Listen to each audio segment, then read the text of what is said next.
We're at the end.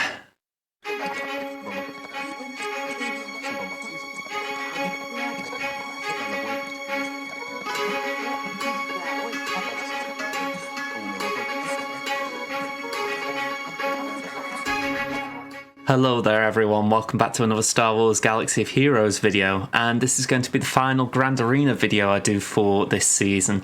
To be honest, it'll probably be the last one I do for an edited version as well, so hopefully you've been enjoying the format. If there is interest, I might bring it back one day, but honestly it has been a struggle getting it out this time, so yeah, probably won't be doing it next season, so just expect the stream highlights, the cut-ups. But anyway, without further ado, let's show you what Temmin is up against, which was against Banjo. Banjo had quite a GP advantage on me. Naturally, the Zetas go the same as well. I had 4 more GA Omicron, so that was good. Ralix, we were 19 behind, so okay, a little bit of a difference there. Ralic 5 pluses, we're looking at 32. 30 Gear 12s behind, so not good, but we're ahead on quite a lot of the speed metrics, so that was very good. Downside, 1 GL to 3. I got my Executor, but Executor is a bit of a weird one right now. You can always trip up on it, but you can't rely on it, I find. So, yeah, it was there, but I wasn't going to be saying, right, that will definitely get me a hold. So, yeah, this was tough. So, let's show you how the board was looking. Okay, so this is the board at the start of play. We've got, I put Boba in there for a change. Let's actually show you the full board. I like showing you this as a screen, but let's show you the defense. So, yeah, we got Boba lead for a change. I've been doing Dab Bob Boba with Fennec for a bit, and I thought I'm going to toughen this up. It hasn't been holding.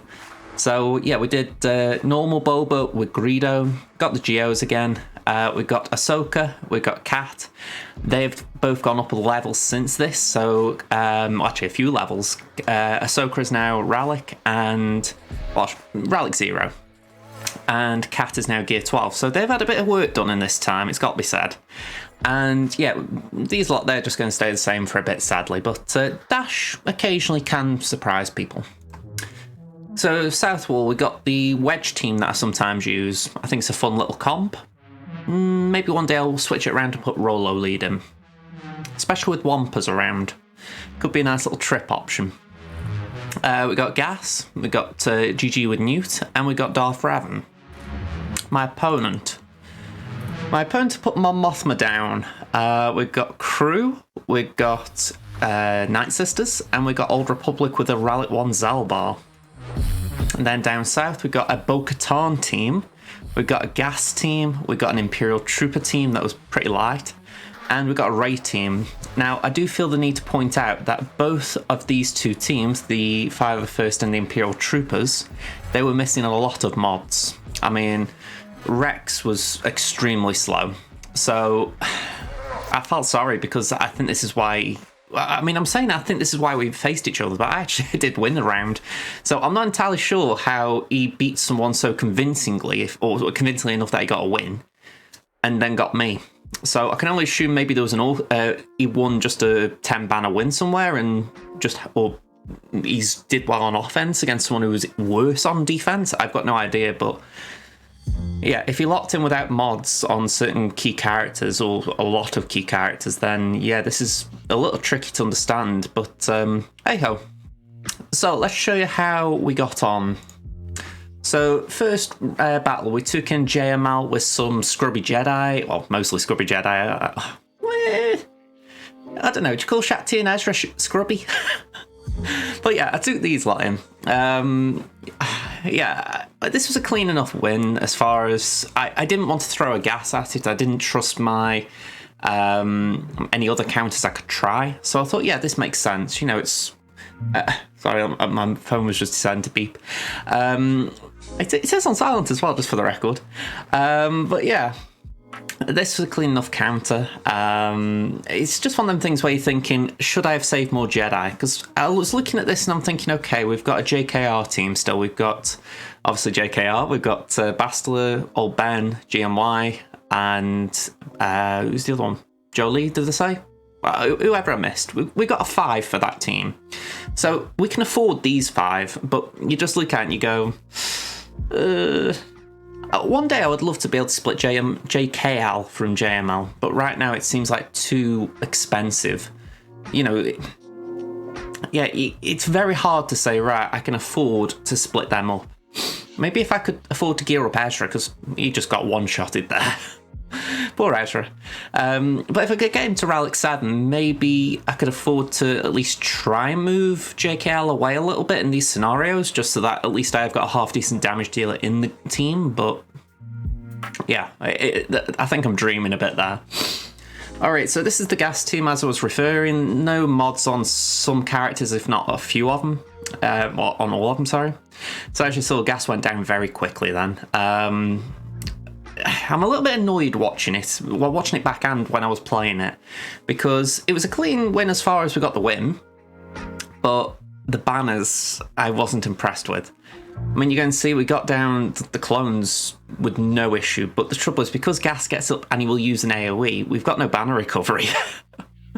So it's one of those where you're looking at it and you go, was there any way I could have just shut gas up so he couldn't do the AoE? But unfortunately, we lose 3 banners. It's going to happen, but it's still frustrating.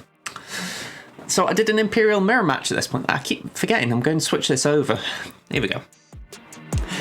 Okay, so yeah, Imperial Mirror. Simply put, my Piet was faster than all theirs because, again, they were missing mods. So it was a simple enough case of just, you know, outspeeding them. We get the turn meter train, they don't.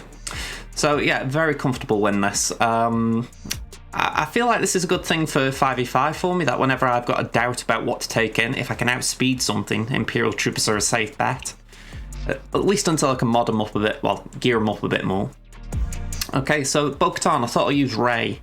I think I was saying I didn't expect a bounty hunter team on defense, or at least if there was, maybe we could just give Rey a break from it. And this seemed like a very safe counter as far as, yes, there's this bit of concern over Bam, but as you saw, we got rid of him quite quickly. You obviously won't get Captain Arm to control at the very least at that point, so he doesn't bring Bam back. But after that, it's all about, let's just keep them all quiet, let's make sure that we just control the battle. So yeah, we've got Rey, she's the ultimate controller. I mean, I'm just trying to think about other characters in the game, and I don't think there's anyone, even now, who's as effective as controlling an enemy than Rey Jedi Training. I mean, I know there probably is, I'm probably just forgetting someone off the top of my head, maybe someone like JKL with the mass stun, but if you're talking about turn meter manipulation, the ability to just essentially remove a bit, Rey is one of, if not the best still. I mean, again, it's just great that in a battle like this you can just basically keep cycling back to her and saying, right, I'm just going to remove that turn meter and I'm just going to get back in control. So yeah, this was a safe choice, I think. I've said it a few times this season, and it will probably be the same for the next couple of seasons, that I need to build up a pair for this Resistance team. Ideally, R2 and that Resistance Trooper slot, they could be moved somewhere else. So R2 maybe with the Galactic Republic or something, or even some Rebels like my Atbar team. And then I could put the the Hero Bros in, but they are just not imminent as far as getting gear. So hopefully they will be in the next month or two, but right now they're not on my favourite. Well, they are on my favourites, but they're not right at the top of it. So yeah, hopefully they'll climb up soon enough, because once they're in that team, they'll be very hard to dislodge. So yeah, Wampa here. Wampa is such a hard counter to Mon Mothma. It almost seems unfair taking Wampa in because, yeah, he's got anti-rebel synergy. And yeah, every time they hit, they're just basically making it harder for them to kill him or kill her. I've heard some people say Wampa is a girl or a her. I've got no idea, but I'm just saying Wampa. I know that you can do neutral gender, but I'm like, that is way too much thought for me for a fictionalized thing in Star Wars. So yeah, I'm just looking and I'm thinking, Wampa, oh, he did alright, she did alright, they did alright, whatever. I've gone on more about gender than the actual battle. So yeah, it was a clean win, 68 banners. I'm just wondering if I should edit half of that out, because yeah, that felt awkward. All right, I don't know what's going on. I'm just glad this series is coming to an end. Again, I've kind of enjoyed editing it. I enjoy looking back at these battles, but if I'm being a little self-critical, it's, even though there's been positives to doing it, by the way, nice timing on the Annihilate there, I don't feel like it's gained traction. And in part it could be because I have not really shared it around a lot. I was hoping that I'd be able to get views via word of mouth. But yeah, I've just not got a lot of views for this series, and it takes me about a day to edit the whole thing, as far as getting the opening screens ready, getting the actual footage like this edited up so it can be viewed in a more concise time frame. So yeah, it just as far as getting this done, it's not really worth it for me. Again, if I get some demand for it, like, you know, there's a high increase in views on these videos, I will come back to it. I'm not saying it's dead in the water, but it's just one of them things where I can't justify it right now. I mean, I think the last one had about 13 views, and I uploaded that on Tuesday. It's now Saturday. So yeah, 13 views in 5 days. It's not a lot. At least for me to justify continuing it. So again, if you're watching this and you're enjoying it, I appreciate you being here. I'm not being greedy in that sense. It's just I need justification for making videos at times. It's like the roster review videos. I can get quite high views for my channel with them, so I'm happy to carry on with them. But doing something like this, it prevents me from doing like farming guides or anything like that. So yeah, it's I like the idea of doing this. Don't get me wrong, I actually enjoyed a lot of it, because like I say, I know I haven't talked through the last battle or so, but I actually enjoy rewatching and trying to see if I've made mistakes, trying to learn, and I have actually learned a lot from rewatching. I might just do this passively now, rather than actually making videos on it. But as far as YouTube goes, I think just putting the actual cut-up streams is probably the way forward, at least in the short term. But I think also you can tell how this round went just for the fact I'm not really talking much over it. I mean, yeah, that last battle, very comfortable. First Order just didn't stand a chance. And here as well, this was maybe more of a banner concern than an actual battle concern, because I'm looking at it and I'm thinking, I mean, again, I remember how this one went. This is nearly a week ago for me now, but I remember it just for the fact that I was saying, we've got a chance because Vader will get dots out, and as soon as he gets dots out, he'll heal up. So again, I felt very comfortable throughout. It's just one of those situations where you think, don't mess it up.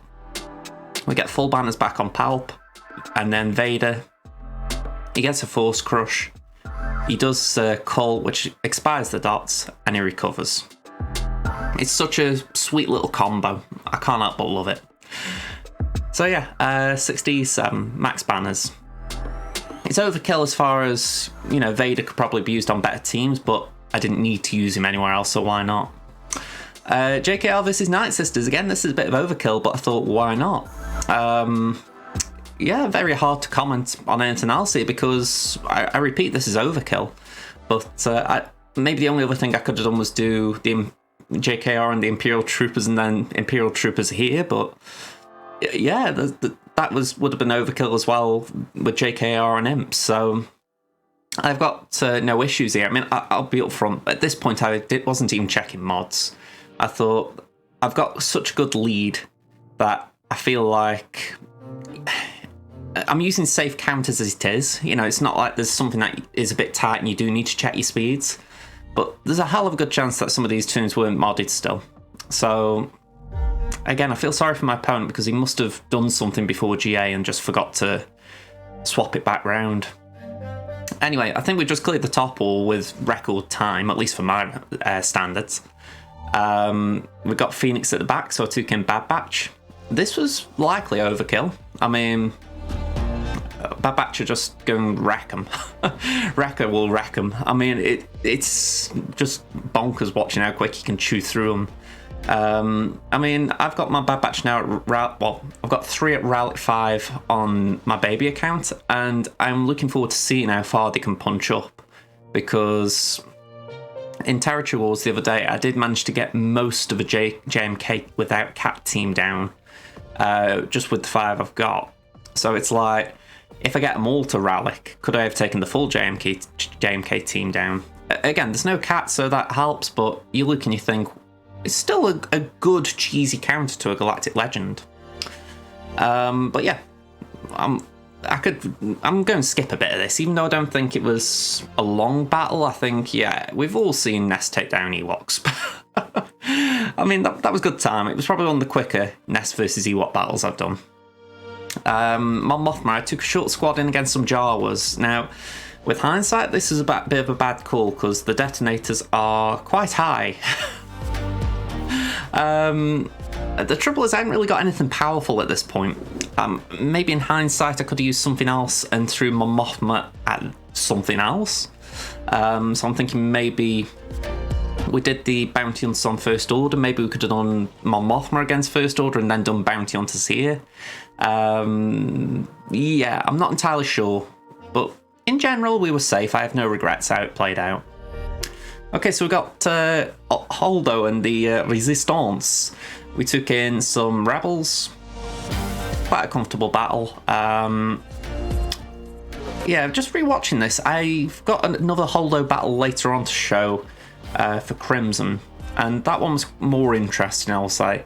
It certainly made me look out for the Star Fortress anyway. I took 2 reinforcements in here, and I actually feel like that was a bit of overkill because, as you see, yeah, I didn't need Cassian. I probably could have got away without even Phantom, but I bought reinforcements then, so I thought I might as well use one. Negotiator versus Empire. I've seen a few people doing this where they have an Empire fleet on defense and they put in the Second Sister in the reinforcements. Now, I completely respect that. Second Sister in the reinforcements to essentially catch out JKA. It makes sense. It irritates me though because people are doing it when they've got a low gear Second Sister. And I'm guilty because I've got a low gear Seven Sister. So it's one of these where, how do I phrase this? I'm guilty of something I'm annoyed at. But it's one of those where I'm thinking that, is it worth putting her in there even though she's going to do very little at below gear 11? Or is it worth just not using her? I haven't decided. Because when I'm seeing her come into these battles, I think it might be this one. Oh no, it's probably one on DarthUnkei. But you look at it and you go, she doesn't do anything. You know, she tries to do something. She tries to use the ability that would actually go for Anakin. But yeah, she doesn't do anything because she can't. And from there, she's got very little health and protection, very little damage. So she just kind of hinders a team. So I am debating it. I'm thinking, yeah, should I actually take her out of my defense team here? But then it's a waste of a toon and a ship. It's like, I mean, let me know what you guys are doing. Have you put yours down on defense? Have you got similar thoughts to me? Again, maybe I'm just being a little harsh on a character or a ship that is just doing something, if not a lot. Okay, so yeah, final battle, Geos versus Finalizer. Not a lot I can really say here. Geos have become quite a good counter to Finalizer for me. I could do with, I mean, this is low on my priority list right now. It needs to go up because I want the Geos sorted, but I could do with putting gear on some FAC. Gear 8 currently, a bit too low for both the Watt mission and for a Geo fleet. Ideally, I'd like 12s on all 3 of these, but, well, 12 minimums. But for now, they're doing a job. I mean, I actually find it quite impressive when I play this battle that every time they manage to survive, or at least they tend to survive. Maybe I've lost one. Yeah, like that. But by and large, they seem to do okay. So there is that bit of me that thinks, is it really worth, is it really worth going for that extra investment now? I mean, again, my priority right now is getting GBA to gear 12 and Spy to gear 12. That way Spy's got the bigger hit in fleet. But maybe I need to readjust. Maybe I need to bring some FAC up to the table. It's the troublesome fact, even now is painful gear. Because one of the gear crunches that they haven't alleviated is Carbontes. You know, they may have given us stun guns and all that lot, but the trouble is the stun guns are worthless without the Carbontes. And yeah, we're still struggling for them. I mean, we can't have everything, I respect that. We can't have every piece of gear at high drop rates, otherwise they've got no income. Or at least they're going to struggle for an income. Now, I'm talking out my backside there. They wouldn't struggle that much, but it'd be a drop in income, let's put it like that, you know. So I respect that. They're not just going to give Cabantes away. But I still look at it and go, it'd be nice if we just got a little bit of help in that regard. All right, I've been talking more about the gear crunch than the battle. That was pretty smooth at the end there. So let's show you the final score. Okay, so here's the final board. And yeah, we got the win. So that was a big thing. Like I say, I'm a bit surprised he was able to clear me quite comfortably. Sorry, I'm moving around on the screen a bit here. Let me bring the board up. Here we go. So, yeah, 2 battles on my Dooku team at the back. Sorry, I've got these in random order, so I can't really help that. Atbar and Ewoks, 1 battle each. Not happy with that, I'll be honest. Darth Revan and General Grievous, 2 battles each, so that was good. You can't see it, but the Wedge team was 1 above. Oh, there you go, but now you can see it. North Wall, we got 1s on each battle, so not fantastic. And I haven't got any screenshots for Fleet, so apologies for that. But yeah, I mean, I'll take it, I got the win, but I find that quite concerning because, again, a few poorly modded teams on defense, it makes me think maybe there were a few on offense as well. So I look at that and I think, yes, he got a couple of GLs available, but he's still thinking, did I make it too easy? So 3v3 is coming up. Maybe I'm going to be in better stead there on this account because I'd say I've got maybe poor 5s at times. You know, like you look at this wall in particular.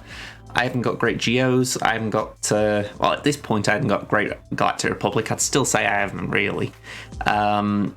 So yeah, maybe 3v3 will just allow me to at least put down some tougher tunes. And I've already put a few ideas down for what I want doing 3v3 on this account, so hopefully I can play well there. But this is the trouble, it's been that long since we've done 3v3, it's a bit hard to guess what your opponent's going to do. So, but equally, they'll struggle to guess what I'm going to do.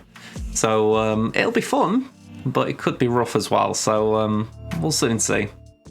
Okay, so Crimson was up against Ice K. We got a GP difference again, 1.9 million. 44 Zeta disadvantage. We did have the Omicron advantage only by 1. When you look at the total relics, we were 17 behind, so yeah, okay, not the biggest gap. 15 behind on the Relic 5 pluses, 22 behind on the Gear 12s.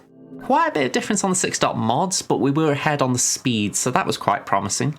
2 GLs to 3, and my opponent didn't have JMK, so that was quite good because I'm finding that if my opponent's got JMK, it's like a Swiss Army knife. You know, there's a lot of options for them, including myself. I find it's quite good for, you know, if your opponent's got a tricky team. So yeah, I felt quite good that no JMK and JML, because that is a killer combo. So the fact that there was only 1, it did give me that option. So let's show you the board, let's show you how it was looking. Okay, now this was where the fun began for me. We've been looking at the GA history, and my opponent does tend to set JML with Ray on defense. So yeah, that was interesting because you're thinking, okay, you've left yourself with 1 GL, but what happens if I put my 1 GL you can't beat down? So JMK holds the north. Let's show you. And it was a full comp, so I didn't give him any leeway there. I said, right, if you're going to beat that, you're going to have to beat it well. So yeah, we've got CLS as well.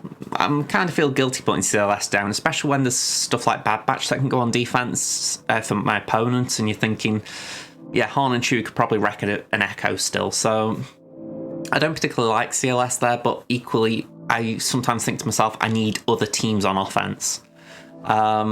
Yeah, Bounty Hunters there, pretty much a staple of my defense right now. And we got Dooku. Dooku's always been chilling there. Bottom wall, we got Darth Revan. We got Shat-T clones, Old Republic with Nest, and bam. Yeah, I've not changed anything. I need to toughen this wall up because I don't like 3 of those teams. I could do with giving Queel and IG some gear. I could definitely do with, well, Nest is actually improved, I'll give that some credit. She's 7-star now thanks to the double drops we had, and she's gear 11, so, and a Zeta. So Nest in that comp could be more annoying now, but yeah, it's still not fun. Anyway, let's move on. This is my opponent. They put GG down. They put Night Sisters. bounty hunters, and as we said, Ray with Rose Omicron. That one did intrigue me. I was like, okay, what's Rose doing there? I mean, I'm curious. I was curious. I thought, will it actually make it a tougher team to take down? So yeah, that was interesting going in. We also had a crew team on defense. We had Emperor Palpatine, Darth Revan, and we got JML. Now, I felt I had one shot here, and we're going to show you, obviously. It was, I needed to take down JML with GG. If I could do that, we were going to get a full clear. But if we struggled, then yeah, it was going to come down to efficiency. So let's show you how it went. And yeah, we went straight for it. If you've been watching me via these videos or via the streams, you know what I'm like. I tend to go for the tough battle first because I think, let's get the worst one out of the way. Let's see what happens after that. So yeah, this was a rough start. Magna got stunned, or at least he stayed stunned. B2 was getting some damage via Mark, so that wasn't great. Obviously, GG had some hits as well, so we were looking a bit squishy. I didn't really want to take this team in here, I'll be up front. Even though, as counters go, it's a good counter. Yeah, I felt like with JKL there and GMY, there was a fair bit of damage on their side from the sides. So it was all about, could we weather those individual storms whilst we got to JML, because there was no revive. There's no JKR, no Jolie. So you get JML out, he is gone. But there is a little issue, as you can see. We lost Magna. Now, B2, if we get GG under 100% health, he will taunt effectively. He will become a tank for us. But you don't want to get to that point, because if B2 goes, this all goes sideways quick, just for the simple fact that B2 helps with the turn meter. He's got, anytime we devious an enemy, we gain turn meter. So we don't want B2 to get damaged. You can see him there, he's dropping into the yellow, and I am prioritizing him for health. I mean, I would, even if he's got Mark, I will prioritize for him for the heal over Grievous, just for that simple reason. Grievous is the damage dealer, but B2 is the one that keeps this team ticking. At this point though, I felt comfortable. I thought, right, we're going to get JML out, it's just a matter of time now. My main concern at this point was, can we at least get JKL out? Because thankfully GMY was a bit squishy, we got him out quite easily. But you look at that, ooh, that was painful. So yeah, I was a little bit concerned here. I didn't think we were going to lose, but I thought it's certainly not banner efficient. I mean, when it's a non-GL versus a GL, you do take the win. You don't shrug at it, because you think, hey, we didn't use a GL, we beat a GL, it's a good win. But still, there is that nagging doubt where you're thinking, could we have got more banners? And I think I could have got more somehow, but I think this is things out of my control right now, like extra relics, better mods, etc. So I take the 67 with both hands, I'm not complaining, but it's one of those where I'm reviewing and I'm thinking, what can I do in the future? Alright, I'm moving over here because I forgot to switch my screen again. So Imperial Troopers, I've always avoided this counter. Now, as far as turn order in the stream, we did this account last. So spoiler alert for DarthUnkei, we did Imperial Troopers versus Darth Revan there as well. And I thought to myself, we're going to do it here. We're going to just try and essentially what I was hoping would be a clean enough counter. And yeah, to its credit, this actually went reasonably well. I mean, Malik didn't stand a chance, thankfully. And then all it took here really was just getting Revan out in time. So yeah, clean win. I'll take the 65 any day, because I'm trying to practice that daily in Squad Arena. And it is a good counter. I think Gideon throws me for a curveball sometimes on this account though.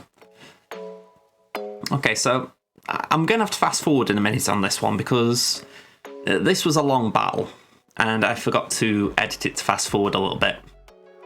I've shown it before, Geos versus First Order, it can work quite comfortably. But then there are battles like this one. And even though I was trying to play smart, I was trying to let Kylo Ren take turns, try to let him get out, he wasn't really dying. In fact, you will see that I managed to get crew out, but Kylo Ren just wasn't having it. So again, I'm just going to play the first bit. I'll let you see how the actual battle started. Because this is what annoys me about this battle in general. It's a very comfortable very comfortable counter for the sides. You know, Stormtrooper, Phasma, I can't remember who the other one was, maybe Executioner. They're all pretty easy to take down. But when it comes down to the Kylos, you've got to box smart. Or box clever, I should say. It comes down to, are you timing your hit at the right time? So as you can see, we haven't got a big hit yet, so I'm just stalling a little bit. I'm thinking, right, let's just go for... Well, let's just spread the damage. Let's just try and get Spy back to his big special. So I'm not looking... Oh, actually, at this point, yeah, I thought, let's try and get Crew out. Can I fast forward a little bit? Because I think this could drag on a little bit. Oh, hang on. I actually got it wrong. It wasn't... No, hang on, did I get it wrong or did I get it right?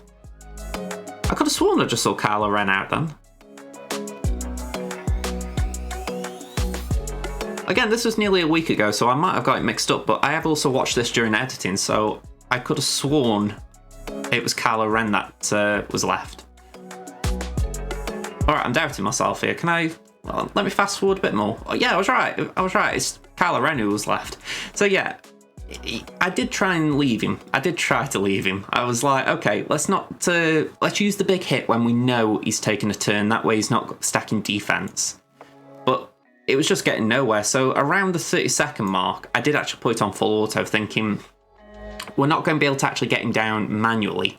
So at the very least, let's just see if we can get the AI can work it out. Because I was just having no luck.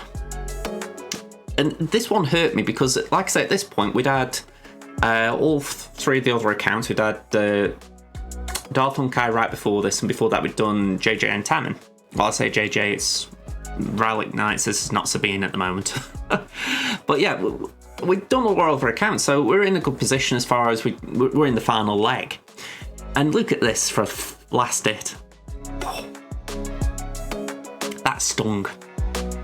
That really stung. You're just saying to the AI, couldn't you have let me in like that earlier? So yeah, that was a battle that should have been a one-shot, and just because he wouldn't go down fast enough, it was a two-shot. Now, this one took a bit of time to get to. I was debating what to use here. To the credit, the Piat was pretty quick. We got dazed. That was not nice. But in general, this was not a bad battle. You know, I didn't think to myself, oh god, I wish I hadn't taken Ewoks in here. You know, it was just, we got hit a bit early and it wasn't nice. But, I mean, you look here, C-3PO got stunned, but again, no real issues here. In fact, we actually recover a few banners, I think. So, it's one of those where you go, I did want to use the Ewoks elsewhere, but as far as what I did use them on, it was a great choice.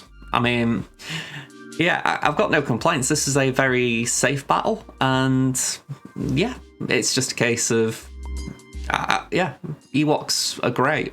They aren't like meta killers, but they've got some great viability. All right, I love this one, by the way. Savage gets nuked, so I bought Elder in knowing that would happen, so he could get the one shot. Yes, it was... You don't need a Relic 7 Elder for that. You don't even need Gear 12, but I just love the notion that you can go, right, revive.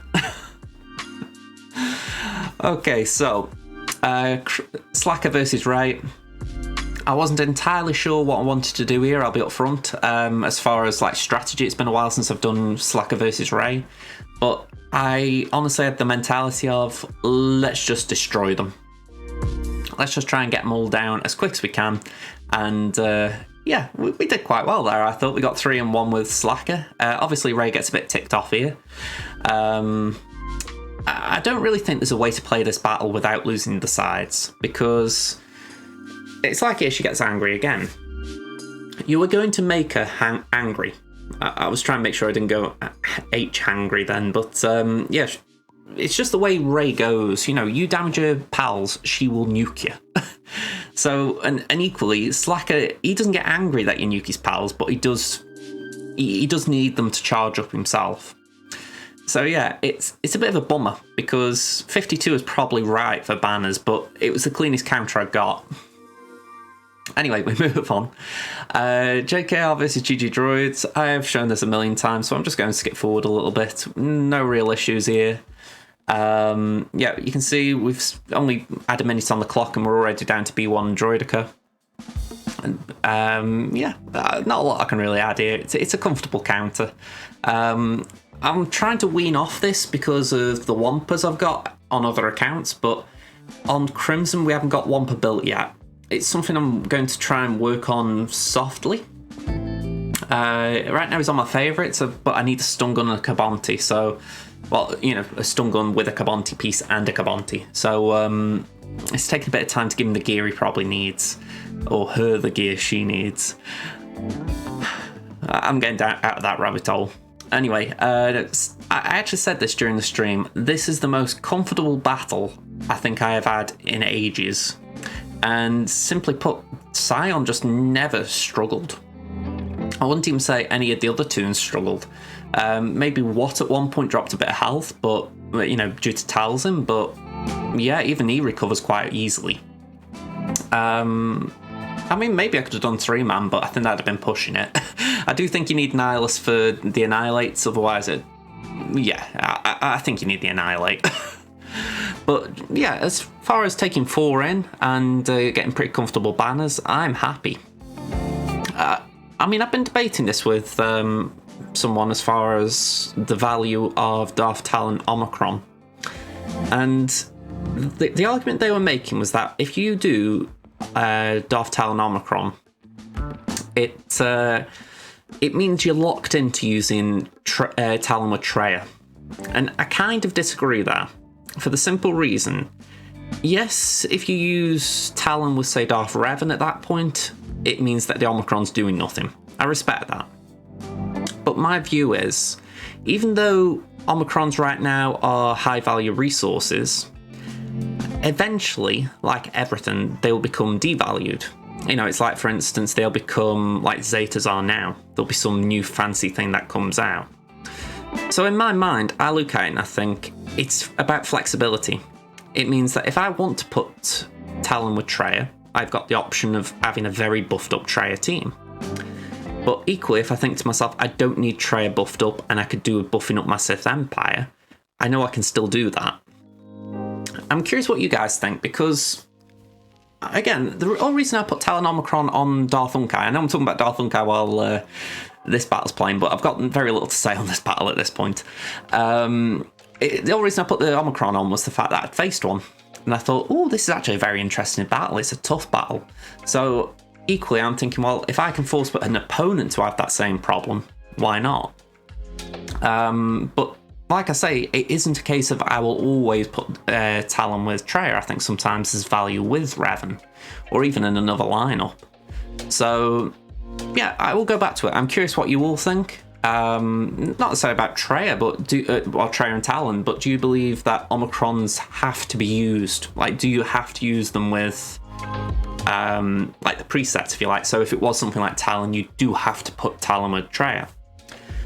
Again, I like versatility. I don't like being locked into something. But again, maybe I'm just being naive. So let me know. This was a battle, again, I didn't really want to do.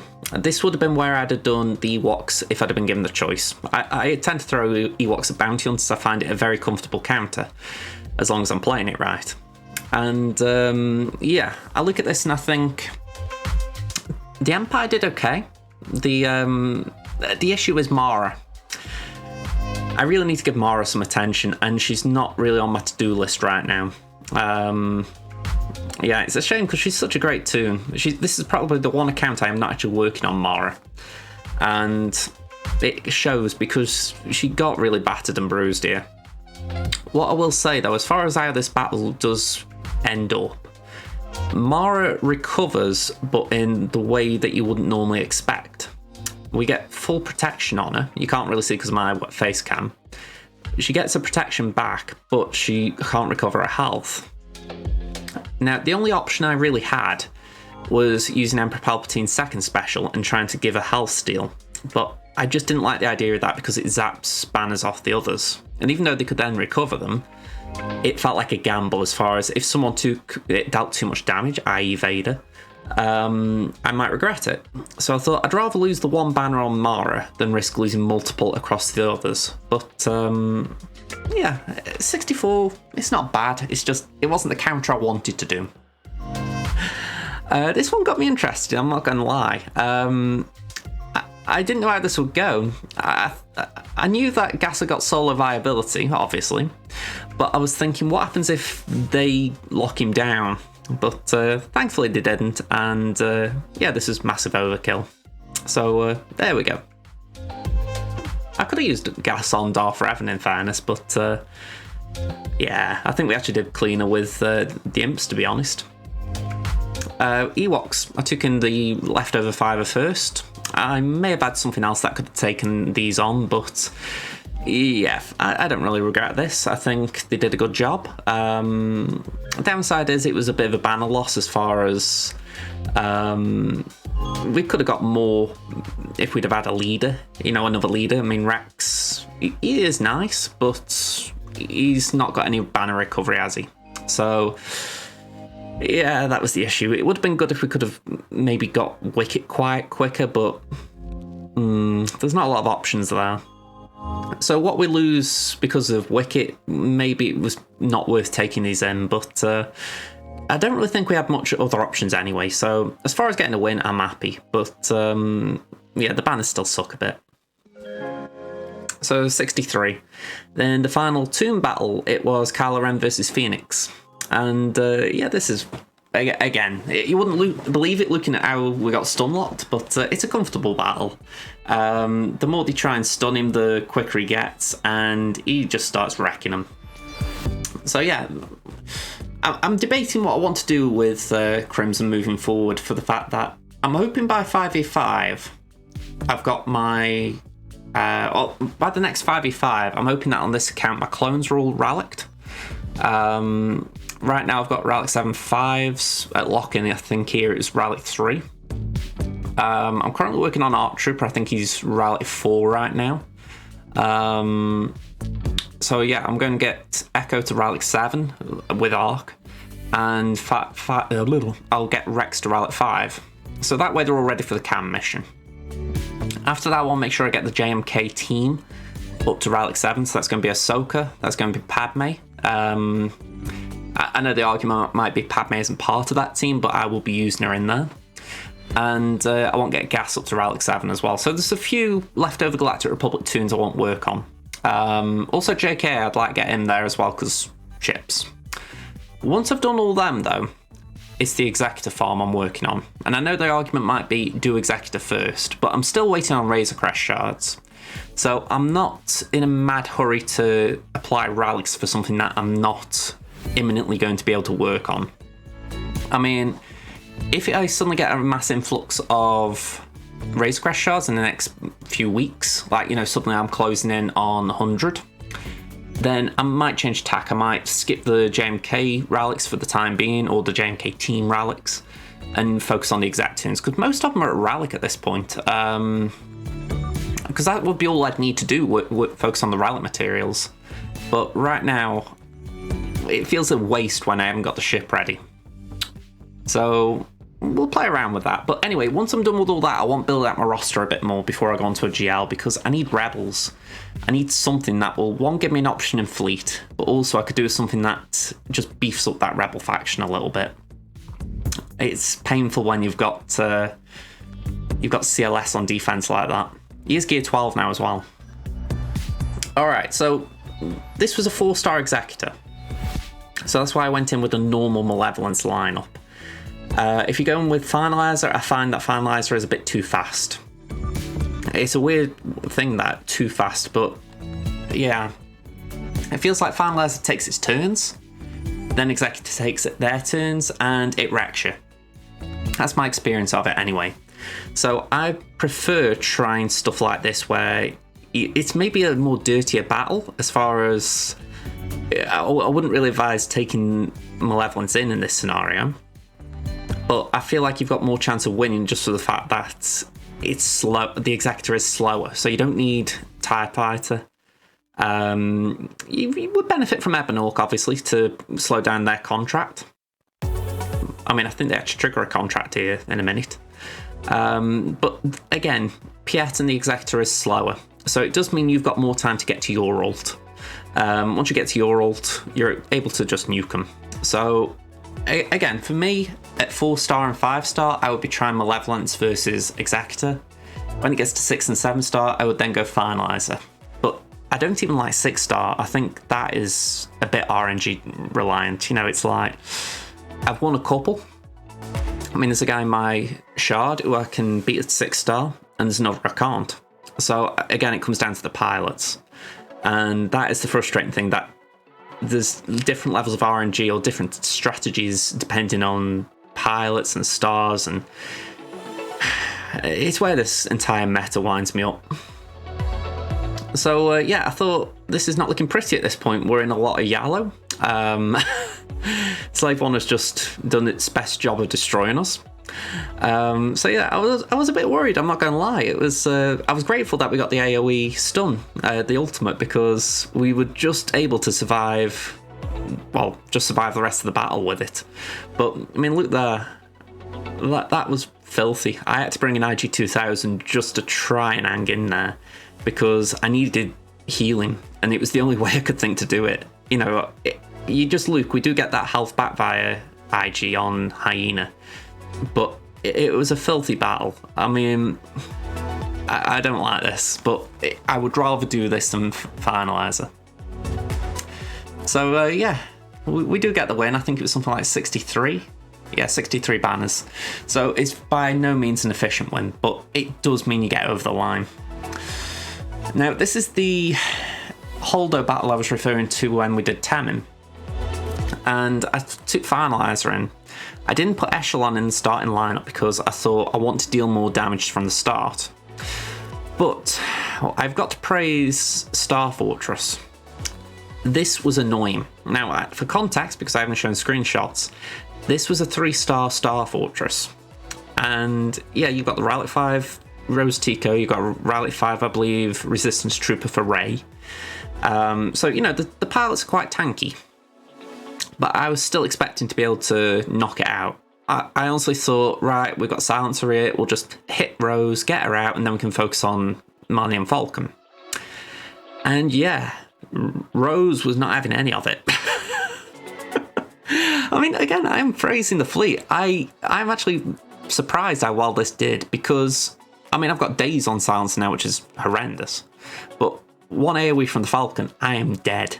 I've got no chance of beating this now. And it's all because Rose did a job and taunted. And not just that, but look at that heal. It is quite good. I've got to praise it. I mean, I'll repeat it. At 3-star, I thought, right, Silencer, one big hit when it's got advantage, it'll go. And it didn't. And if I'm right, Rose's ship, the Star Fortress, has got crit hit immunity, so that probably plays a part. But yeah, I still didn't think it would resist that well. I just thought the raw damage would have been too big, even if it was able to resist a crit. So yeah, I've got to praise it. This was incredibly tanky. I didn't even get a ship out.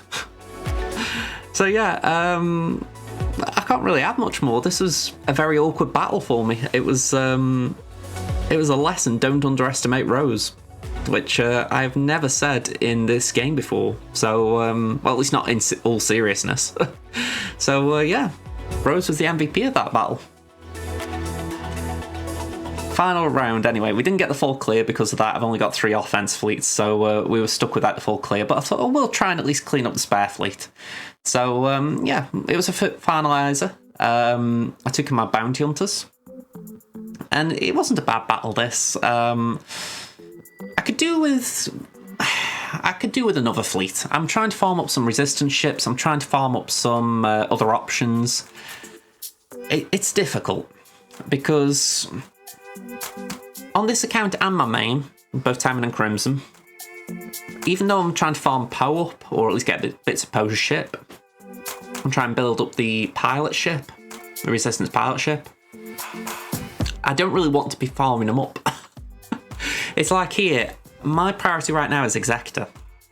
It's a bit of a far away priority, like I've said, but I'm still, that's where my focus is. On Temmin, I have got a load of priorities right now, but the bottom line of it all is I'm going for Star Killer. So when I haven't even got Poe or Resistance Pilot on my favourites over there, or here, it feels wrong going for their ships, but I need them. If anything, I need them for these GCs that keep popping up where it says 3 resistant ships and I've only got 2. So I need them for that reason alone. But I need it for this situation as well, where I need another fleet. I need something that I can put down and say, right, or I can use on offense and say, this will do something. So I was thinking it before that on my main, I probably need to go for Rose next. Well, not for Rose, but the Resistance next. And it's looking a bit this way as well on Crimson. All right, I've done enough talking there. Let's show you the final score. Okay, so yeah, not a lot to really show. My opponent did 1 battle, and yeah, it was left there. So I did end up with 50-08, which is a little bit annoying because I did drop the battle down south, but if I'd have got the full clear, it would have been a nicer victory. But I think I did the work on defense as far as JMK. I mean, if we just go here, I can't really show you that, but it was 1 battle. The banners do back that up. But yeah, my opponent took 1 shot at JMK, didn't get anything, and thought, right, I'm done here. And I respect that. I was a bit naughty. You know, you put a JMK down for an opponent who hasn't got a counter to it, it is pretty nasty. But equally, I look at it and I think that got me a win. I was 0-2 for the week. I needed the win. So yeah, I was pretty pleased at that. And I've got one more thing just to show, because I think I did show it at the end of the last video, but I just want to confirm it. Here they are. Relic Ewoks. I mean, they are very beautiful things, aren't they? Relic 7 all the way. And since then, I have just given a little bit of leveling gears to these 2 as well, just for 3v3 purposes. Tebow was the one I was thinking about, but I thought, why not just give Scout some love as well? So, yeah, there's no chance I'm going to be giving them relics, I'll be honest. The Ewoks have had enough of my attention. But I thought I will give Tebow some gear at the very least, so that if I do need him in 3v3, I can do 3 teams, because I'm looking and thinking that we've got Chirper as 1 lead, Tebow as another, and we can just rotate the Relic Ewoks between the 2 of them. So, yeah, I'm quite happy with that. They'll probably go on defense, actually, in 3v3 for the simple reason I think in 3s they're going to struggle a bit. So I'd rather put them down and be something that an opponent has to worry about, rather than me thinking, what can I do with them? So I'll see if I stick with that. I might change my mind and suddenly go for something different. But for now, that is my mentality. So yeah, that is Crimson for the season. Okay, so we'll be wrapping this up with DarthUnkei. DarthUnkei had a GP advantage over GenZod. 3 Zeta advantage as well, and we did have the Omicron advantage. Again, I reiterate that Star Killer has 3 of those Omicrons, but when you think that's 6 versus 4, it's still not bad. Total relics, we were 20 ahead. We were ahead on the Relic 5 pluses. Both had 27 gear, 12 units.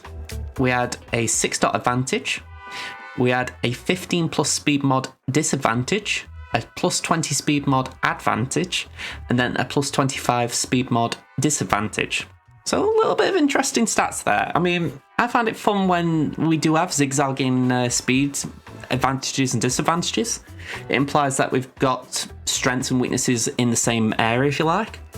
But yeah, one thing that was most important to me, we both got 5 GLs and it was the same 5. So in theory, we both had a level playing field on GL count. So it was all about, can we both beat GLs? So yeah, let's show you what the board looked like. So yeah, this was the start of play. We got SLK up north. We got Ray down south. My opponent put Ray down there south. So let's go into more detail. So first of all, I put Geos down up north. We got the Count Dooku team with Acolyte. There's something about that I really like. I think there's just something sneaky in there, as far as you've got Dooku who can stealth the 2 damage immune toons. You've got Acolyte who naturally stealths, and then you've got Stormtrooper Han who will taunt. So there is something in there that's pretty cool. We got Darth Revan with Nest, and then we got Slacker. Then if we go down south, we've got Qui-Gon Jinn with some squishy sides and JKA. We've got a BAM team with Dengar. We've got Dash with some prepared toons. And we've got Rey. I did actually like the idea that Ray with R2 was there as well, because I thought R2 could just be a little bit frustrating for an opponent. So our opponent put Mon Mothma on defense. We got a Newt team. We got Darth Revan as well, and we got Bounty Hunters with Zam Omicron. Then up north, down south even, we've got a Dash team of our own to face. No Omicron. We've got Qui-Gon. It was all Galactic Republic, so we had to keep that in mind. We've got General Grievous with IG-88 in there. No Zeta, which was a little bit interesting. And we got a Ray team. So no Ray Jedi training, Ray Scav instead. That was quite comforting because I thought Ray Jedi train's the one that can mess you up with the healing immunity. So I was grateful to see Scav there, I'll be honest. So let's show you how this went. And guess who? We went in for the Ray team first. I did Sith Eternal Emperor with Watt, and we had a territory war that weekend, for those of you who can't remember. And I had tried this during Territory War, not necessarily with a Ray Scav, but I did try it just to try and learn the counter better. And yeah, I got the win in Territory War. It was maybe a little bit messier than this, but I was comfortable going into it because I thought, you know what, it should play well. I was debating who to link at this point because I thought I might not want to go for a Ray Scav, but I was thinking, hang on, she is usually pretty fast and she's got good damage, so I thought, should I actually try and just make her a bit weaker? But I think we went for Poe in the end. Yeah, we did. Just simply because the two bros are quite hard hitters between them. So at this point, we're just, I wouldn't say full auto, but it's pretty much just, we let the AI do its thing because, yeah, we're just waiting for ultimate. I can't really add much more. I mean, can I fast forward a little bit because this will take a minute or so? There we go. We've got the ultimate about minute and 30 into the battle. I think that was it. I was debating should I do a link. I believe Ray's just done her ult at this point. Sorry for skipping that. But yeah, we do another link just so that we can regain some protection. I did learn that from the last round. So yeah, we were doing quite good at this point. So I thought, you know what, I will ult at this point. We've got a bit of protection back. We can recover some health as well, in theory. We got retribution going as well. So a few good things. So yeah, we bring down the lightning. We get a whole health back. So yeah, a lot of good stuff going on at this point. I'm feeling very comfortable, very confident. We do the link. We're going to link Scav and Poe. That way the two sides will go when we bring down the lightning again.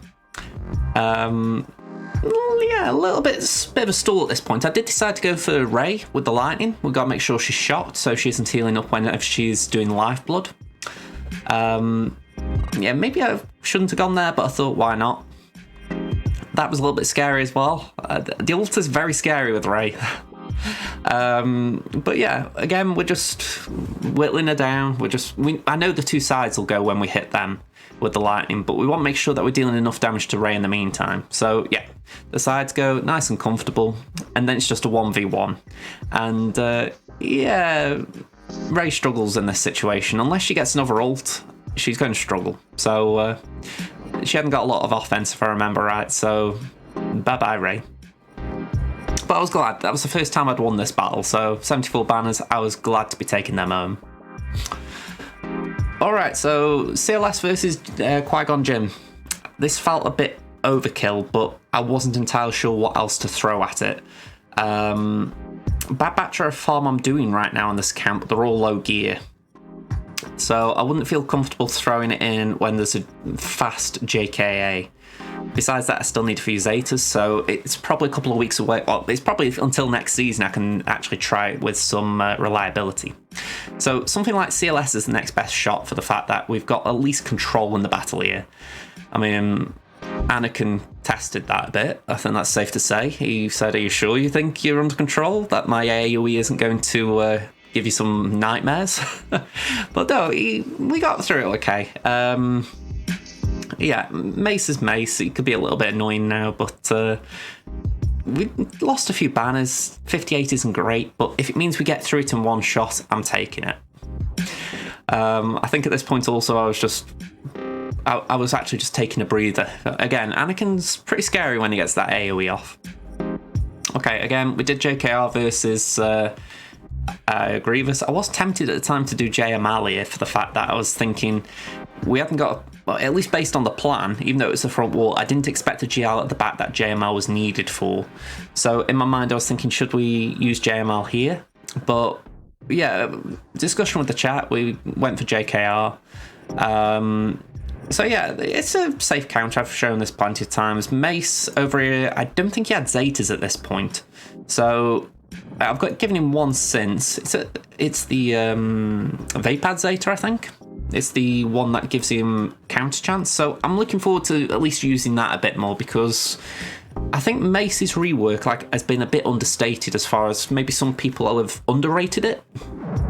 Whereas I think it's actually done a lot for the Jedi faction, especially in a team like this or Qui-Gon, where there's 2 meter gains.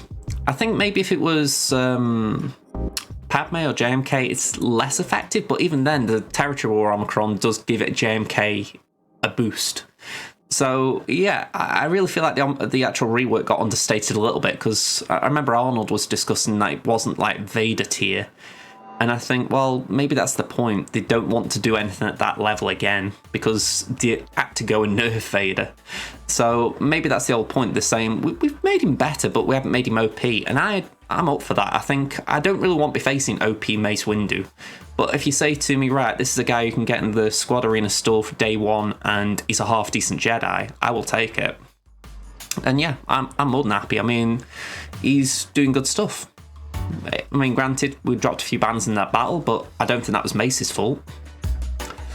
Okay, and we did Traya Omicron, Traya Omicron, we did Talon Omicron with Traya, and used it against Dash. Load of debuffs from Dash, to be expected, but Traya's unique just basically says, sorry, did you want to debuff me? I don't care. Daze did it as a little bit, I will admit that, but the only thing with the Daze is it stops you from taking a turn quicker. It doesn't last, so yeah, I had no issues here. Isolate L3 just so that she isn't taunting. And then it's just hard focus on, Dash really. I mean, it wasn't Vandal Chewbacca. So yeah, just make sure Dash isn't doing his big annoying hit again. Plus, on basic, he can call prepared allies to assist, so we don't want that as well, because yeah, the veterans could actually deal some half-decent damage to us, so we don't want to have to be surviving that. So yeah, once Dash is gone, it's a pretty comfortable battle. I recognise that some people don't have built-up Vandal Chewbaccas, but I look at it and I think maybe in that situation, put Dash with Bam, because how I view it, Dash's AoE is just such a great ability that if you're going to do Dash lead, you do need Vandal, because Vandal's the one that just makes that team annoying. If you haven't got Vandal, throw him in under Bam, because then at least the AoE will do something with Bam's Whistling Birds. Again, maybe I'm just oversimplifying this. Again, you guys tell me what you think in the comments, but I'm thinking to myself, I wouldn't do it. I mean, you've seen me on Crimson, I think it is, or no, Temmin. For a while, I was using. Oh no, even now, I'm using the other way around. I'm using Dash Lead with Bam, but I've got Vandor in there. Now, if it was the other way around, I hadn't got Vandor, I'd probably do Bam lead with Dash in the team. So, again, let me know what you think, folks. 63 banners. I feel like I'm talking around things a lot rather than actually commentating.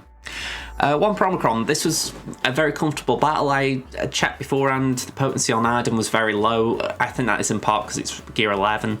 So I knew that Wampa could survive the initial turn. There wouldn't be a risk of stun. So we were able to get a turn pretty quickly, and from there, Wampa just wrecks them. Yeah, I was happy with this. I mean, I feel a little bit sorry, in all honesty, for Iden teams. When Iden came out, it was such an annoying defense team, as far as, you know, you were seeing people take 6, 7, 8 attempts to take it down. But I think specifically Wampa came out, and it's like, oh, yeah, Iden can get wrecked. And it's one of those things where you look and you think, this is just about learning where they're best. And Mon Mothma, Iden, I think now they're both staple offense teams. I mean, I've got Iden on I've got Mon Mothma on defense on this account, but it's because Mon isn't well built here, or at least some of the toons aren't. But if you've got a good Mon Mothma team, it's a great offensive team. So I feel it's a shame throwing on defense when Wampa or Iden can just beat it for 65, or in this case 68. So yeah, Wampa's just done great things for the meta. Equally, like I was saying, Iden versus Mon Mothma. I've done this battle multiple times. The previous account owner, or the person who retired, as I said, they've just told me as soon as I went in for this first battle, saying it's a clean 65. You can even full auto, and call it a bit of streamer naivety, but I like playing games. I don't like actually full autoing, especially when I'm doing a stream. I like the idea of actually, just playing it. I might do it occasionally with like a Nest solo, because Nest solos are just so easy to full auto. But with this, I kind of like playing it. I like seeing the mechanics of the team in action. And yeah, it's like Snow here. I very rarely have a chance to use a Snowtrooper. So, or at least in the past I haven't anyway. Snowtrooper's just been one of those tunes that I've neglected. So it's fun just watching him blitz teams apart like that. Again, maybe I'm just being naive. But it's a clean 65. The only way you mess up is if you don't manage to recover protection in time. Anyway, I did bring this up before, Imperial Troopers versus Darth Revan. We got no Gideon here, so that made it a bit fun as well. So first move we're going to do, obviously, is put Imperial Ambition, is it called? Whatever the mark ability is, we're going to put it on Dark Trooper. And yeah, we're going to grant Temmin to the team. We're not going to do the Mass Assist because that will kill us, so instead we're just going basic, then we'll basic with Dark Trooper. Basic again with range because we don't want protection up because HK is there. Then we go for Basilisk, so we do a basic there, which calls in calls in Dark Trooper. Then we go for Sith Marauder, so we're not going to AoE, we're just going to do a basic. There was no Malak in this team as well, which is rare. I mean, this was actually a very comfortable battle with that in mind, but still, I take that. Yeah, I think we went for HK a bit. I don't know why I went for HK that early, but it wasn't wrong. We can't Mass Assist on Revan, so I thought let's do it on Marauder. We should get the double tap here. There we go. And now it's all just about getting Revan out. So Stark lost a few banners. It wasn't a clean battle, but it was still 63. I'm happy. Bounty Hunters versus BAM. I will be honest, if I can use Darth Revan every time if I can use Imperial Troopers every time I see Darth Revan, then the Bounty Hunters are probably going used every time I see BAM, because this is a nice and safe counter, especially if you get your speeds right. Since these rounds of GAs have been finished, I've actually done a remod on this account. Again, I've got to thank the previous owner. Just took the night off with me and just went through all the tunes. There might be a few anomalies still because we only had about an hour or so to work on it. Well, we had about an hour or so. It ended up being about 2 or 3. But yeah, it was a bit of a slog going through it because there were things that did need a remod. There were things that didn't need touching at all. So it was about finding speed, spare and all that lot. But the Bounty Hunters was one thing that I wanted to just improve a bit because I felt a few things were just out of sync for how I like it. And I also feel like you can get them faster. So yeah, I just look at it and I think the Bounty Hunters in 3v3 and 5v5 moving forward, I feel I'll be happy with. They may need tweaking a bit more depending on what, just suppose we get mod rolls or anything like that. But yeah, I just love them as a faction. I think that they can take down so many big teams. So yeah, it's definitely worth having them. Yeah, I mean, I'm talking about this because, again, this is comfortable. Once BAM gets disintegrated, we're just stalling again because we're waiting to essentially get our next disintegrator out. So, yeah, we got a revive on IG. That allowed us to go for Queel, essentially. And while we're waiting for the Annihilate, I'm just taking turns on anyone who isn't Nest. Now, the issue is that we're going to go for Captain Han here. And even though he's Rally 3, he's a bit squishy. Now, really, at this point, I should have gone for IG-11. So, pop. We get a taunt. And at this point, you think, it's all going well. Then Nest has different ideas. And I don't really know why. At least when I'm watching this back. I mean, you look here, we should have stealthed there. And it cost. I really should have stealthed. It is annoying. because, yeah, it cost us 3 banners, and we got the Disintegrate. It was a misplay. I really should have stealthed, but I think I was trying to just keep them under control with Aura's stun. But yeah, I should have protected Aura, especially with a gear level. Alright, JKL and Hoda, comfortable counter versus this considering there's no hooks. Essentially, you just keep sending in Luke to take someone out. My main focus is Red Trooper because he's the one who could really hurt us. After that, we're going to deal bonus damage to Crew because JKL for some reason doesn't like tanks. I don't know why, but I really love it. So yeah, again, comfortable counter. I mean, I say everyone knows this. If you've got a JKL, you probably know about this one. So yeah, I haven't used it in a while because I've needed JKL with JML. But I had him spare, so I thought, why not? Let's use it. And yeah, this is probably, again, high end of a list of comfortable 68 banner wins. I mean, you can't really ask for much more. The only thing that would be better is if JKL was naturally fast and you could do a solo. But yeah, I think that might be asking for too much. So we do the mass assist there just to get Phasma out, and then, yeah, basic to get the win. Clean 68. So I think we had one more battle at minimum. I can't remember. Well, saying that, we've got a lot of time left on this video, so I assume we've got a few more to go. Alright, we did Starkiller versus Bounty Hunters. Now, remember, Starkiller's only about gear 10 at this point. He is actually Relic 7 now. So I'm looking forward to the next Grand Arenas to try him out. But in the meantime, he wasn't really hitting that hard. And there's going to be a point you'll see where I was looking at his granted ability. And I thought, should I use it or not? And I kind of wish I hadn't. In theory, it was good. And I think it actually did as good in the battle. But how do I put it? It's like you've cooked a meal that you like. You start to eat it and you think it doesn't taste bad, but it doesn't taste how it should. And that's how this feels. It's the only way I can describe it. It's like it worked. I think we actually got good banners. But because Starkiller didn't bring down the sky and kill everyone because he was only gear 10, there's that bit of me that thinks, should I have just held back and waited until the next set of Grand Arenas to use it?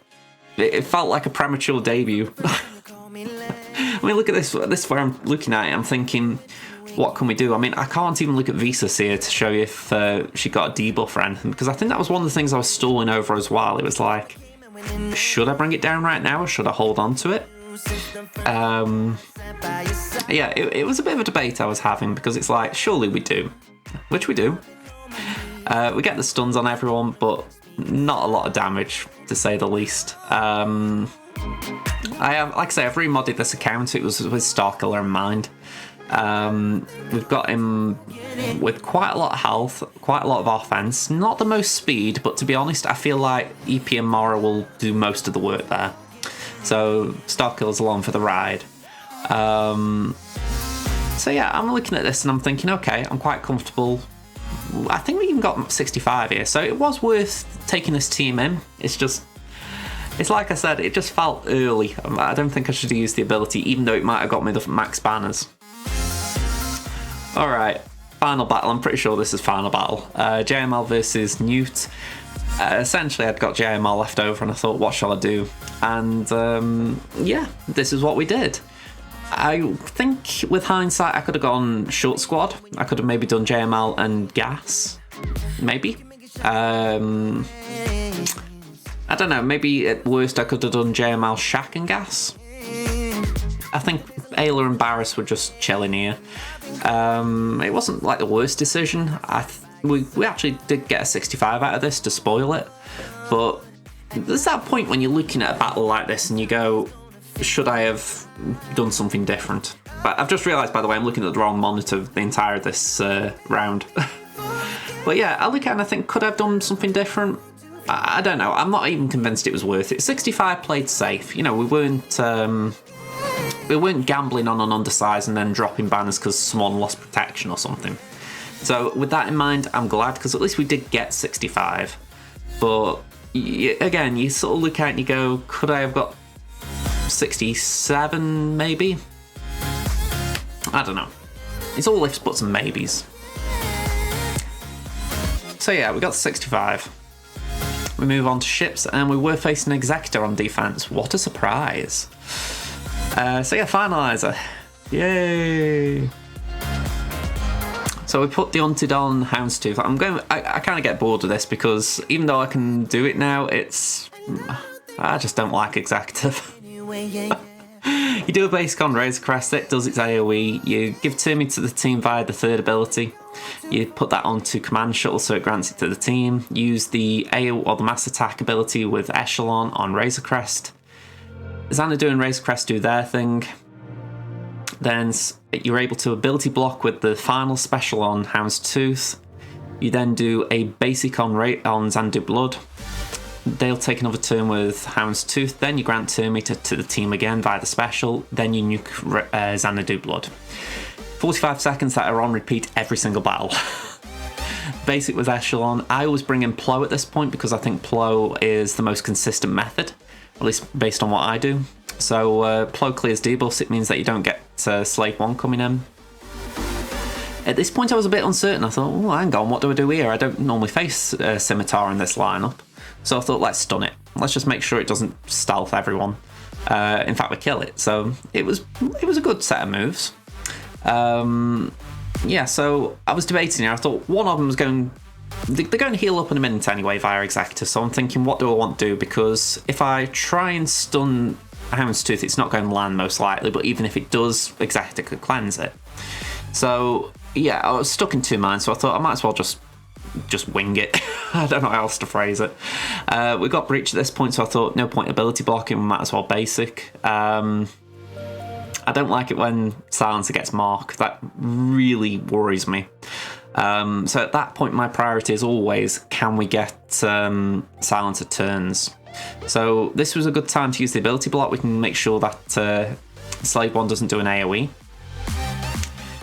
Ideally, I would have another cleanse in the squad at this point, but we hadn't really got it, so I thought, let's just bring Ebenork in. It'll prevent them getting a quick contract, so I was happy with that.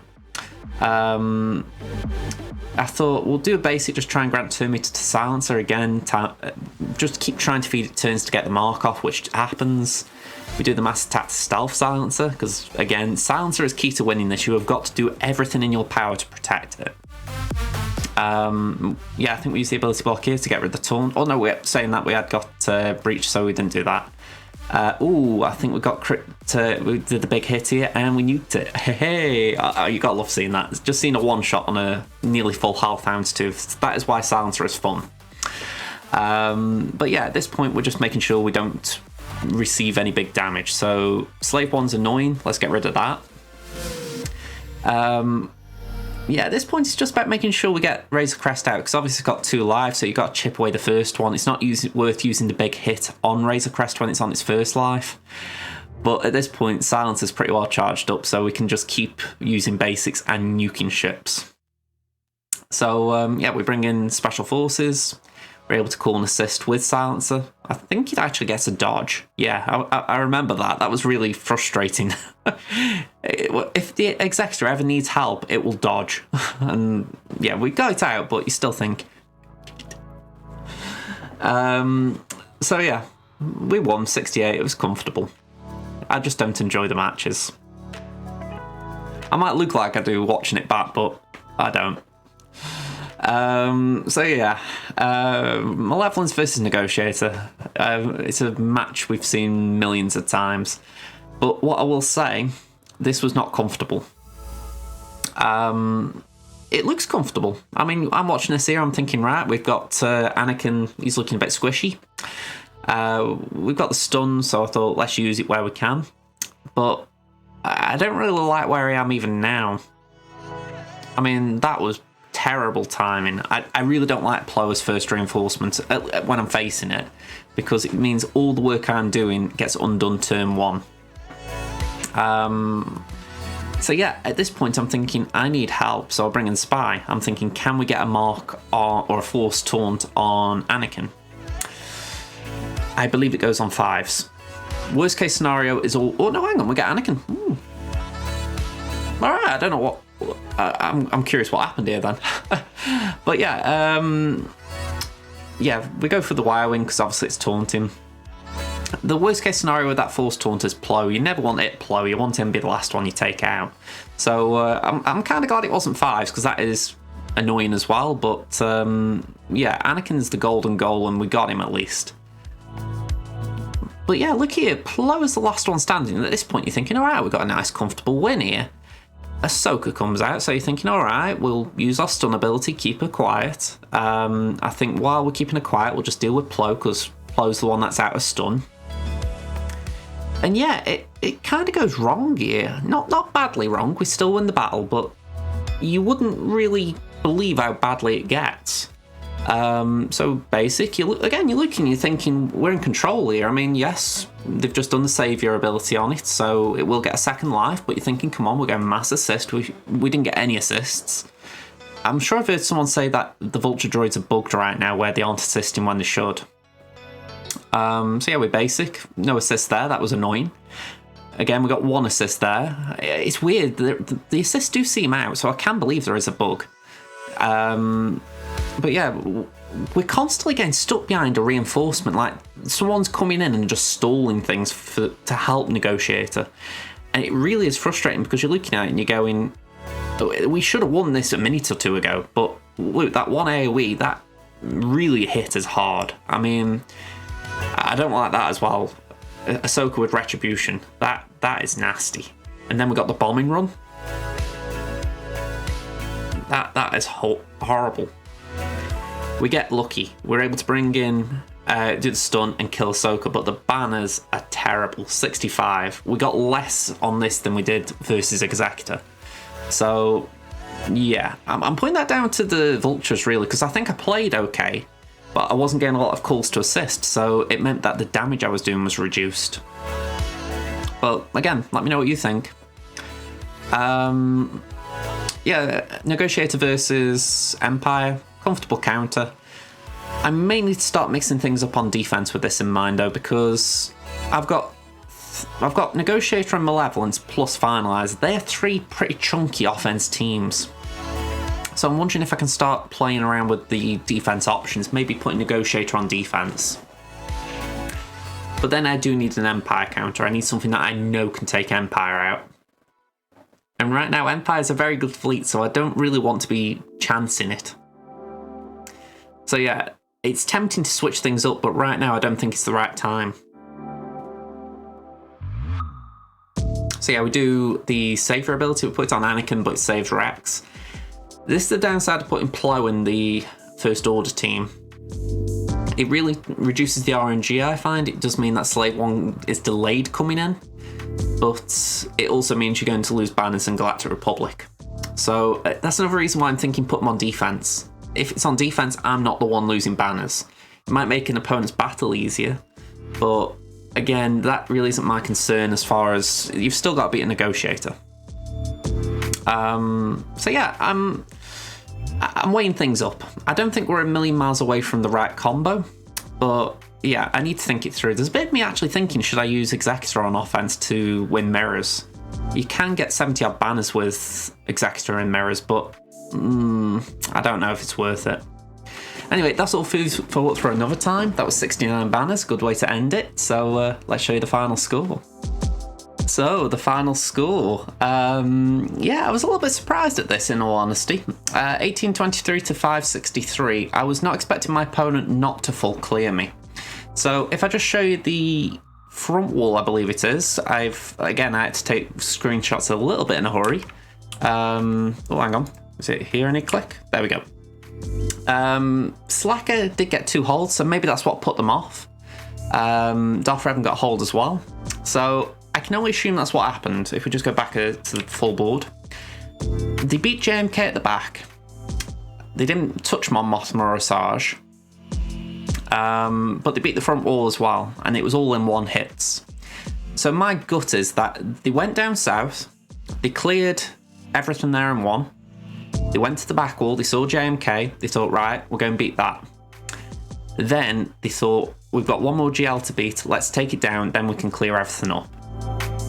And I think what happened is that when they got to these teams, they tripped up twice on the Slacker, and they thought, hang on, I've got nothing left to beat that. So maybe they took a swing at Darth Revan just to see if they could beat that as well with what they got left. They couldn't, and then they gave up because they thought, if I can't full clear, I can't win. So that would be the way I think this round went. But yeah, I mean, actually, saying that, I'm recording this days after the fact, so let me just bring this up a second. Yeah, I completely forgot all about SWGOH. So this is how it went on for them. I could have done this for the other accounts and I completely forgot. They used C on my Ray, so fair dues. Again, they used Traya on Dash, so interesting that we've mirrored a few strategies. JKR on Mando. So far they've done a good job of undersizing. Maybe a bit of overkill there, but they didn't use Watt, so I respect that. Wonder where Watt was. Used JML with some scrubby Jedi on Qui-Gon Jinn. That was overkill. I mean, yeah, that really feels overkill. I don't know what they got available, but surely, like me, CLS would have been a better option.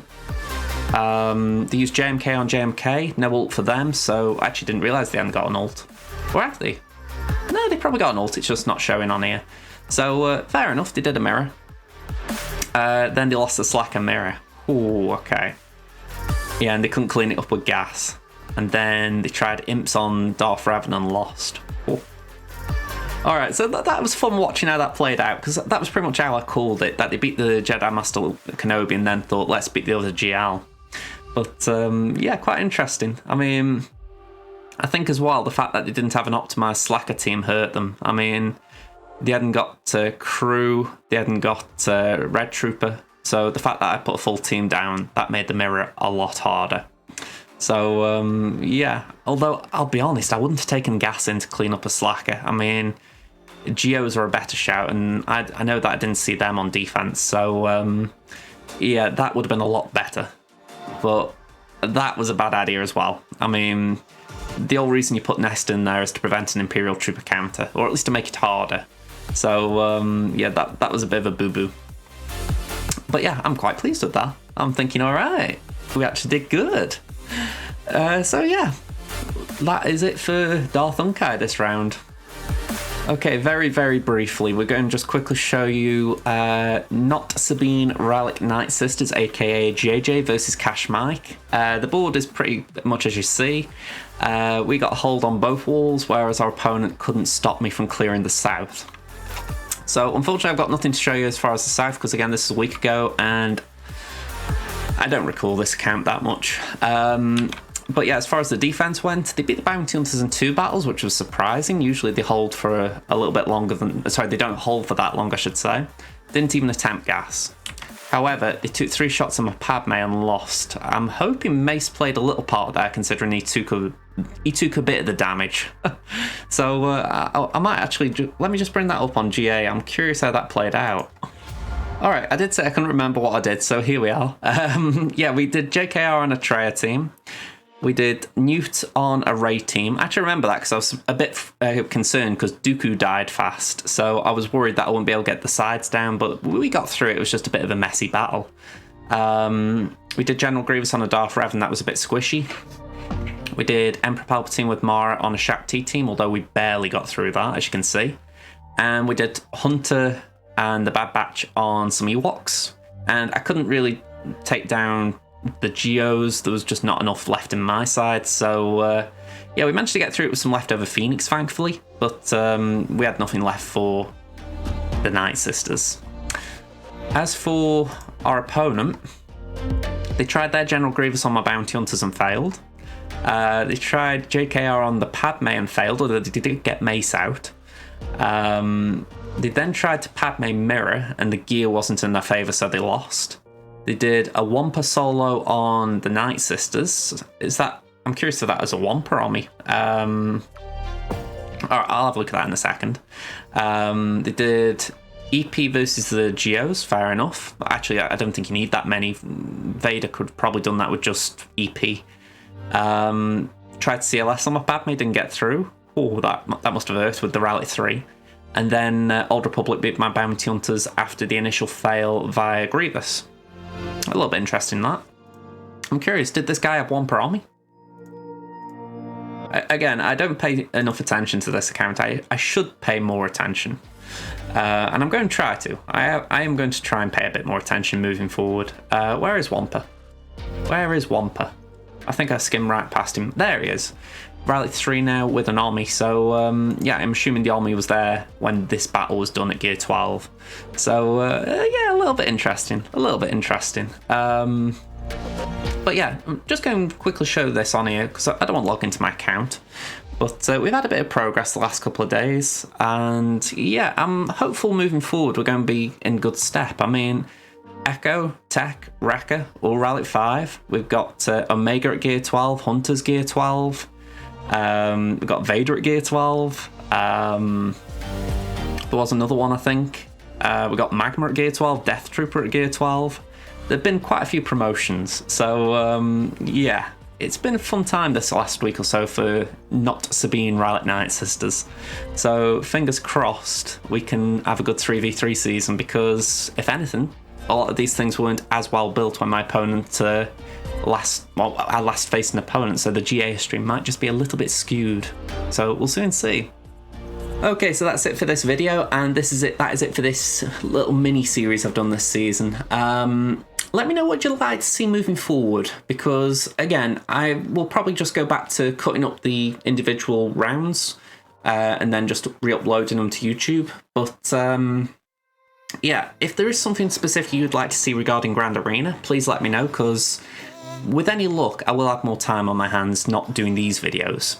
But equally, I need something that doesn't take a lot of time, because the roster reviews I've let you all down the last couple of weeks, not uploading them as regularly as I would like to.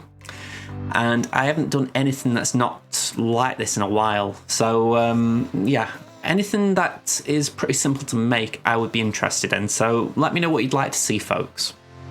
Okay, other than that, thank you for listening, thank you for watching. If you haven't already, hit the like button, hit the subscribe button, hit any button that you like that you can see that would support the channel. Share it around as well. That's another one. Hit the share button. I don't know if anyone does that, but do it if you can. Alright, thank you folks. See you in the next video. Bye for now, everyone.